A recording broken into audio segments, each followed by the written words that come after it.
Welcome to This Explainer. Let's get right into it. Have you ever really thought about the planetary scale magic happening every single time you hit enter on a search bar? You type a few words, and bam!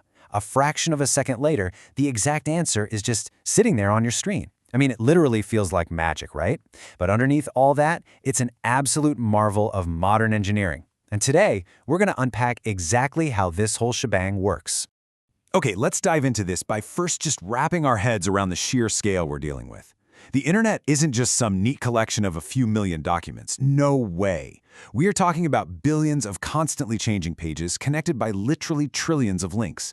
It's a wild, massive, entirely unstructured graph of human knowledge. And here's the kicker, it's updating so fast that millions of pages are probably changing right now, just while we're speaking. Which brings us to the ultimate question. How do you find the absolute best page in mere milliseconds? When you really think about that scale, it feels like a totally impossible problem, doesn't it? It's like trying to create order out of pure, unadulterated chaos. But search engines actually figured out a brilliant, highly structured three-step solution that makes this instant retrieval possible. So here is our roadmap for the explainer today. We're going to take a factory tour through the machine's pipeline. We'll look at the impossible problem, and then we'll break down the three main steps: crawling, indexing, and ranking. Finally, we'll wrap up by looking at where we're heading next with the modern AI frontier. Let's start right at the beginning with that impossible problem, taming the web. Before a search engine can give you any answers at all, it physically has to map the territory. Remember, the web isn't some highly organized database. It's a tangled, massive mess. So, given a query, the system has to filter this chaotic mess extremely fast and accurately. To pull this off, engines like Google or Bing have to rely on planetary-scale infrastructure. We're talking millions of servers housed in global data centers, all functioning together as one massive distributed system. Moving on to the very first mechanical step in our pipeline, let's talk about crawling or the gatherers. You can think of crawlers like Googlebot as the automated gatherers of the internet, and they don't just wander around aimlessly. First, they start at what we call seed URLs, which are basically highly popular, well-known domains. As they visit these sites, they scrape up new links and throw them into this massive holding pen called the URL frontier. This queue holds billions of URLs just waiting their turn. Finally, the bot visits those queued pages, extracts even more links, and creates this continuous, recursive loop of discovery. It's like a giant, never-ending spider web. But crawling is actually incredibly difficult in practice. Why? Well, mostly because modern websites are so heavy on JavaScript.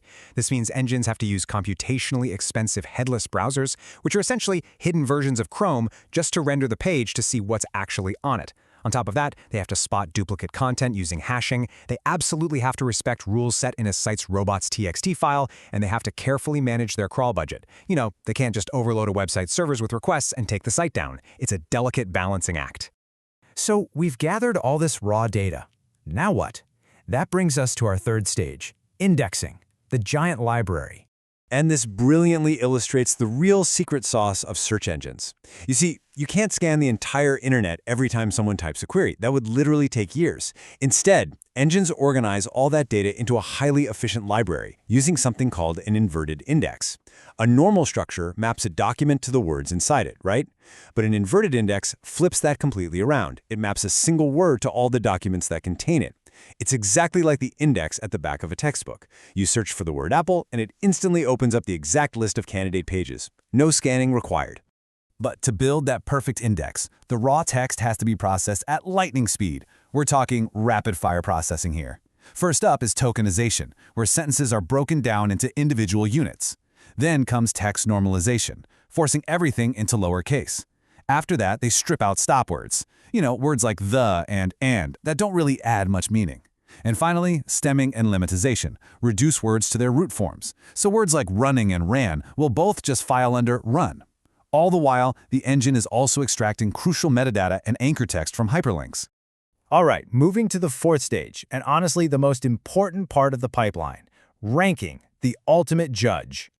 So we have our index, but a simple query might return millions of matches. The engine now has to step in as the ultimate judge, sorting candidates by relevance and quality in mere milliseconds. Back in the early days of the web, engines just counted keywords, which, as you can imagine, was super easily spammed. But then came PageRank, a revolutionary algorithm invented by Larry Page and Sergey Brin. It introduced this random surfer model, where incoming links were treated as votes of importance. Suddenly, the quantity and quality of links determined your rank. It was a total game changer that completely revolutionized the internet. Now, while PageRank was absolutely revolutionary back then, today it's just one of hundreds, maybe even thousands of ranking signals. Modern search is constantly evaluating relevance, domain authority, and how fresh the content is. And it heavily weighs the user experience. How fast is the page load? Is it mobile-friendly? Is the UX responsive? It's this incredibly complex, multi-layered evaluation happening literally in the blink of an eye. And of course, search engines face this constant, never-ending battle against black hat SEO. These are folks trying to manipulate rankings with fake backlinks or hidden text. So to ensure quality, search engines deploy highly advanced machine learning models to detect spam. But it's not just machines. They also rely on thousands of human quality raters who evaluate search results based on EEAT. That stands for experience, expertise, authoritativeness, and trustworthiness. It is absolutely crucial for keeping those results reliable. Which brings us to our final section, the modern era, the AI frontier and semantic search.